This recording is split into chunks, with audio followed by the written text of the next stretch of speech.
Hoy quiero traerles un tema, las bodas del Cordero. Quiero que notemos en Jeremías 13:14 nos dice así, convertíos hijos rebeldes, dice Jehová, porque yo soy vuestro esposo, y os tomaré uno de cada ciudad y dos de cada familia, y os introduciré en Sión. Aquí Dios se compara con un esposo. Aquí vemos una comparación entre Dios y Israel, que es la novia o esposa, ¿no? Más esto, claro, lo vemos en Efesios 5, del 25 al 27, donde nos dice así, maridos, amad a vuestras mujeres, así como Cristo amó a la iglesia y se entregó a sí mismo por ella, para santificarla y habiéndola purificado en el lavamiento por el agua de la palabra, a fin de presentársela a sí mismo, una iglesia gloriosa que no tiene ni mancha, ni arruga, ni cosa semejante, sino que fuese santa y sin mancha. ¿Notaron, hermanos? Dios aquí hace una comparación, ¿no? ¿Quién es el esposo espiritual de la iglesia? Es Cristo. Espiritualmente hablando, es la iglesia, su esposa. Y se hace una comparación entre esposo y esposa. Notaron que esto es un mensaje de profecía clásica, pero el simbolismo cambia en profecía apocalíptica. Cambia. ¿Dónde cambia? Donde cambia que la esposa ya no es la iglesia, sino la nueva Jerusalén. Quiero que notemos lo que dice Apocalipsis 21, del 9 al 10, nos dice.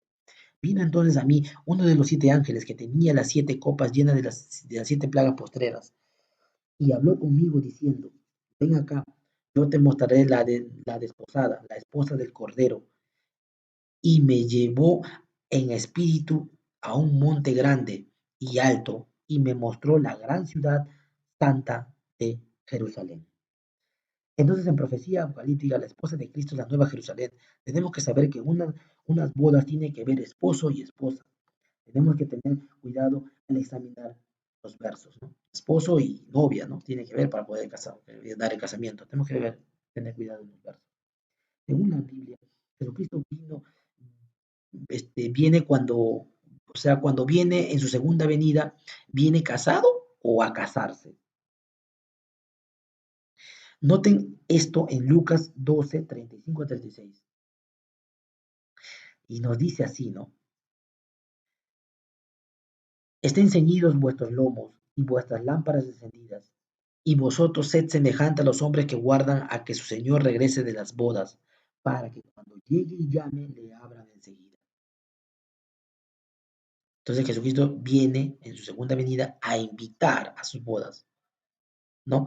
Eso significa que en algún momento antes de su venida sucedió esta boda todavía.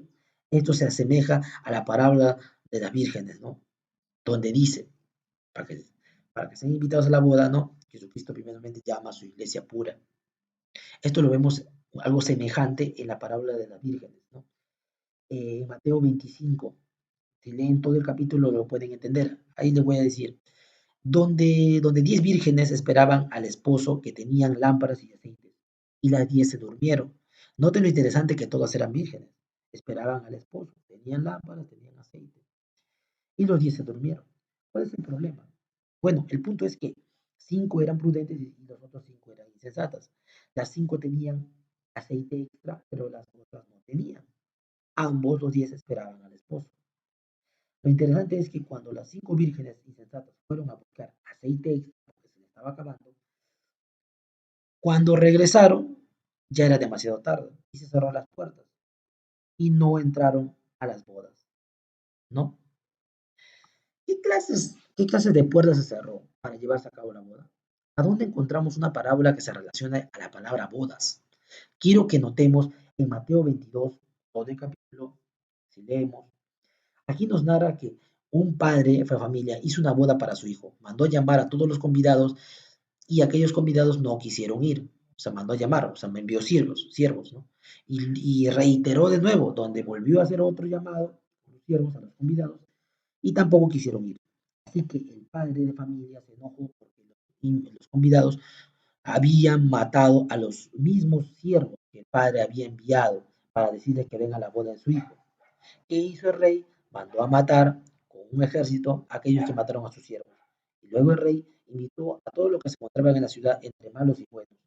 Y el mismo rey había hallado a uno que no estaba vestido con vestidura de boda y le echó del lugar, por así decirlo. Cuando lo lean en la Biblia lo van a entender como lo dicen, ¿no?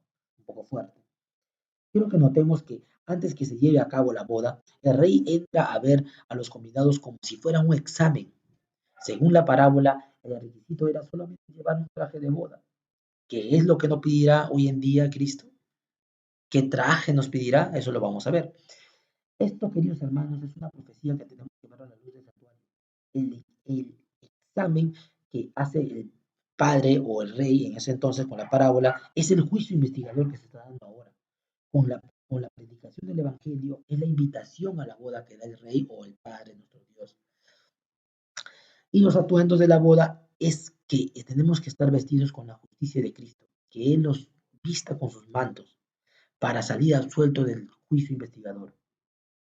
Las 10 vírgenes representan las iglesias y su estado espiritual de lo que cómo va a estar en esa fecha. No sé cuándo será la venida de Cristo, nadie lo sabe. Antes de que se cierren las puertas de la gracia, ¿no? ¿Cómo estará la iglesia en ese entonces? Y luego venga el reposo donde el Cordero se va a casar con la nueva Jerusalén. Las bodas del Cordero es cuando la boda del Cordero es cuando Cristo Jesús se cambia de vestiduras sacerdotales. Esto lo vemos según Hebreos, cuando Cristo está vestido con vestiduras sacerdotales, o sea, de sumo sacerdote, y se cambia por vestiduras de justicia, como Rey de Reyes y Señor de Señores.